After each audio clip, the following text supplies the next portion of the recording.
భద్రాద్రి కొత్తగూడెం జిల్లా కలెక్టర్ కార్యాలయం ముందు సిపిఎంఎల్ న్యూ డెమోక్రసీ మరియు అఖిల భారత రైతు కూలీ సంఘం ఆధ్వర్యంలో రైతులు ధర్నా నిర్వహించారు. రైతుల ప్రధాన డిమాండ్ కొమరారం, ముకుందాపురం బోర్డులలో మొక్కజొన్న కొనుగోలు కేంద్రాలను ఏర్పాటు చేయాలని కోరారు. తడిచిన వరి ధాన్యం, మొక్కజొన్న, పత్తిని ఎలాంటి షరతులు లేకుండా మద్దతు ధరలకు కొనుగోలు చేయాలని డిమాండ్ చేశారు. అలాగే మధ్య దళాలను అరికట్టాలని, రైతాంగ సమస్యలను శాశ్వతంగా పరిష్కరించాలని పిలుపునిచ్చారు.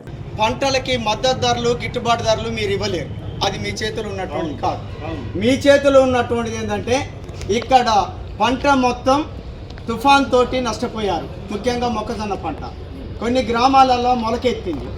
దాన్ని కొనుగోలు చేయటానికి సీసీఐ కేంద్రాలు అనేటువంటి వాటిని ఏర్పాటు చేయవచ్చు. అది మీ చేతిలో ఉన్నది. ఆ సీసీఐ కేంద్రం అనేది ఇల్లందు మండలంలో ముకుందాపురం, కొమరారం, టేకులపల్లి మండలంలో బోర్డు అనేటువంటి 3 కేంద్రాలు ఉన్నాయి. అవి ఏజెన్సీ ప్రాంతాలు. దాదాపు వేలాది ఎకరాల మొక్కజొన్న వేశారు. ఆ ప్రాంతంలో మొలకెత్తేది. ఈ 3 సెంటర్లలో సీసీఐ కేంద్రాన్ని ఏర్పాటు చేయమనేటువంటిది కోరుతుంది. అట్లాగే చట్టవిరుద్ధంగా ఇక్కడ కొంతమంది మధ్య దళారీలు పంటని కొనుగోలు చేస్తున్నారు. అది 1800కి, 1600కి, ముఖ్యంగా 1700కి కొంటున్నటువంటి ఒక పరిస్థితి అనేటువంటిది ఉన్నది. చట్టవిరుద్ధంగా జరుగుతున్న ప్రభుత్వ అధికారులు పట్టించుకోవాలి. వాళ్ళ ఖాతాల్ని సీల్ చేయాలి.